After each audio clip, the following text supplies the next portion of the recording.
बच्चों आज हम लोग पढ़ेंगे न्यू टॉपिक। ठीक है, न्यू चैप्टर है हमारा सम एप्लीकेशन ऑफ ट्रिग्नोमेट्री, जिसे हम लोग क्या बोलते हैं, हाइट एंड डिस्टेंस बोलते हैं। ठीक है, हाइट एंड डिस्टेंस को पढ़ने के लिए सबसे पहले इसका प्रॉब्लम सॉल्व करने के लिए हमको 3 चीज़ें जाननी आवश्यक है। फर्स्ट है हमारा लाइन ऑफ साइट, सेकेंड है एंगल ऑफ एलिवेशन, थर्ड है एंगल ऑफ डिप्रेशन। ठीक है, तो लाइन ऑफ साइट होता क्या है, सबसे पहले हम इसको जानेंगे।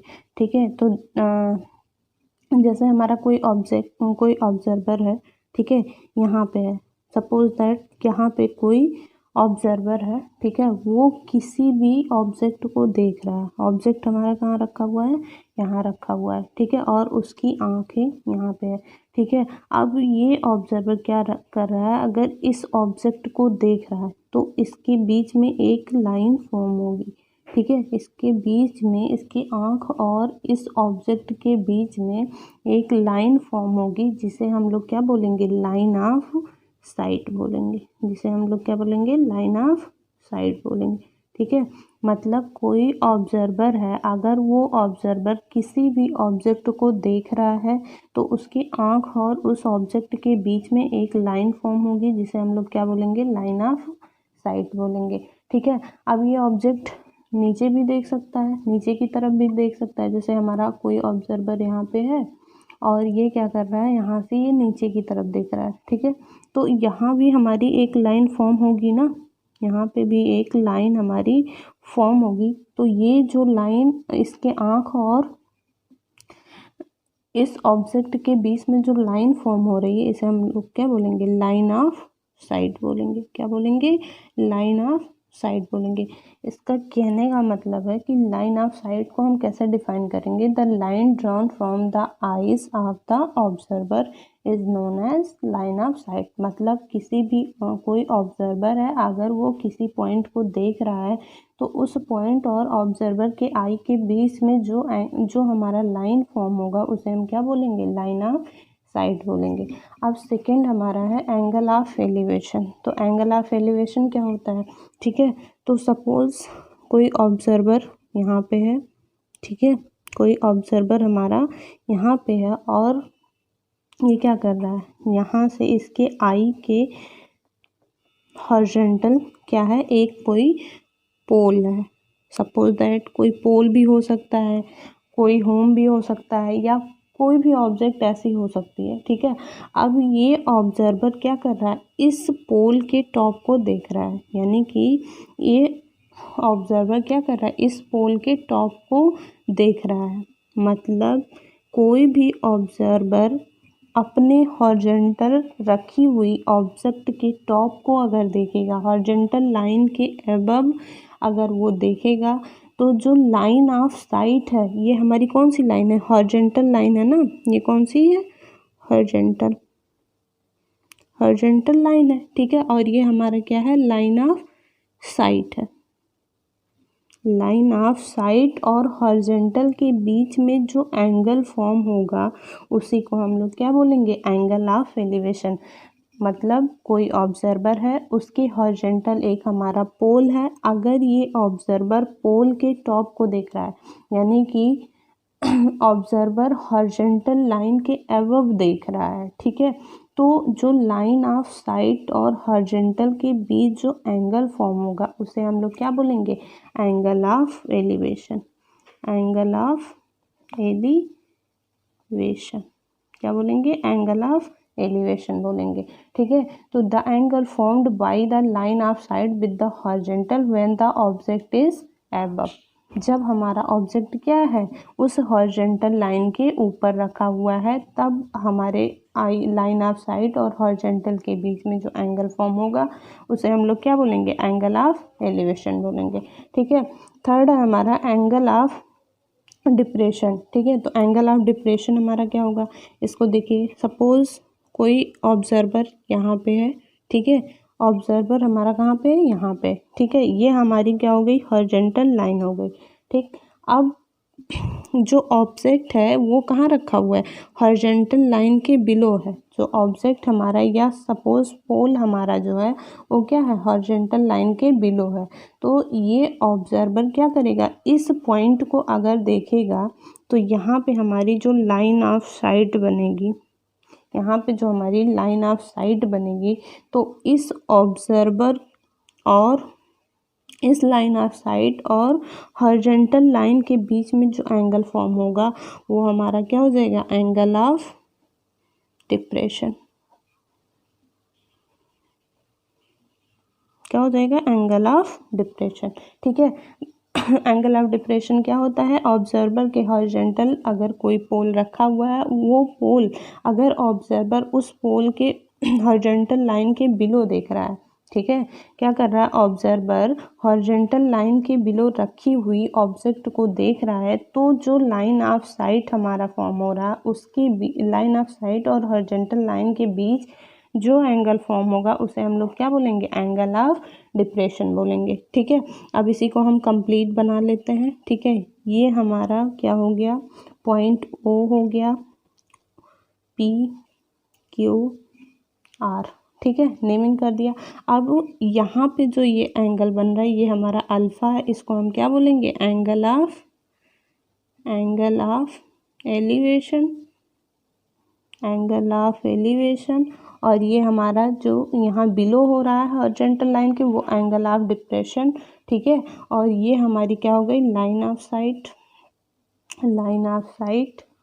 ठीक है, और ये हमारी क्या है, हॉरिजॉन्टल लाइन है। ठीक, अब इसमें हमको हाइट एंड डिस्टेंस का प्रॉब्लम सॉल्व करने के लिए हमको यही तीन चीज़ें जाननी बहुत आवश्यक है। फर्स्ट हमारा लाइन ऑफ साइट, तो लाइन ऑफ साइट क्या होता है, the line drawn from the eyes of the observer, ठीक है, is known as line of sight. ठीक, थर्ड हमारा है angle of elevation. Angle of elevation क्या होता है, जब कोई ऑब्जर्वर हॉरिजॉन्टल लाइन के अबव किसी ऑब्जेक्ट को देखता है तो लाइन ऑफ साइट और हॉरिजॉन्टल लाइन के बीच जो एंगल फॉर्म होता है उसे हम एंगल ऑफ एलिवेशन बोलते हैं।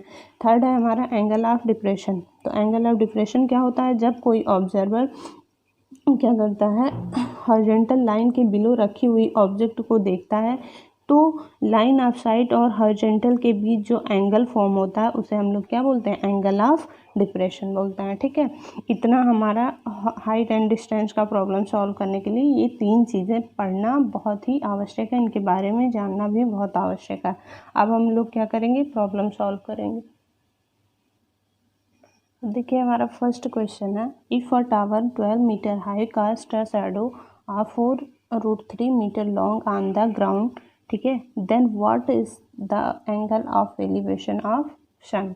ठीक है, तो अब सबसे पहले क्वेश्चन को हम रीड करेंगे, उसके बाद हम समझेंगे कि कैसे हमारा डायग्राम बन सकता है, कैसे हम फिगर को ड्रॉ कर सकते हैं। ठीक है, तो इसमें देखो सबसे पहले हमारा क्या बोल रहा है, if a tower 12 metre high. तो सबसे पहले हम क्या करते हैं, एक टावर बनाते हैं। ठीक है, एक टावर ड्रॉ किया, ये हमारा टावर हो गया।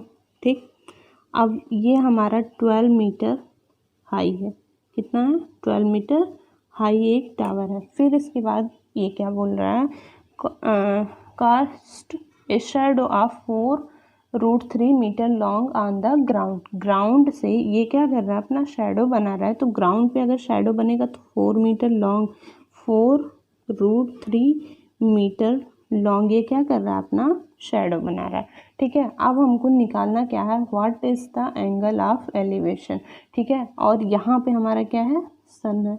ठीक, अब एंगल ऑफ एलिवेशन निकालना है, यानी कि ये एबव भी हॉरिजॉन्टल लाइन के एबव है, तो एंगल ऑफ एलिवेशन हमारा क्या हो गया, अल्फा। नेमिंग करो ABC। ठीक है, अब इसमें हमने जो जो कंसीडर किया, हमारा टावर क्या है, ठीक है, और फिर कितने मीटर लॉन्ग उसका शैडो फॉर्म हो रहा है उसको हम लिखेंगे। ठीक है, तो सोल्यूशन देखिए इसका, late C be the tower, C be the tower and AB be its shadow। AB क्या है, शैडो है, और ये हमारा क्या है, टावर है। ठीक है, be the shadow and alpha be the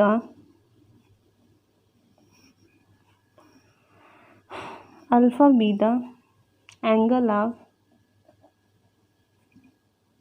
elevation, angle of elevation. अब देखिए अगर हमको परपेंडिकुलर, ठीक है, हमको क्या कह दिया है, ये देखो हमारा परपेंडिकुलर है, ये हमारा बेस है, ये हमारा क्या है, हाइपोटेनस है, ठीक है, क्या है, हाइपोटेनस है। अब देखो हमको परपेंडिकुलर और बेस पता है, हाइपोटेनस अगर हमारा निकल जाएगा तो हम क्या कर सकते हैं, एंगल को फॉर्म कर सकते हैं ना, एंगल बता सकते हैं। तो अब परपेंडिकुलर बाई बेस हमारा क्या होता है, हमने बताया था स्टार्टिंग में ही, परपेंडिकुलर बाई बेस हमारा क्या होता है, tan थीटा होता है।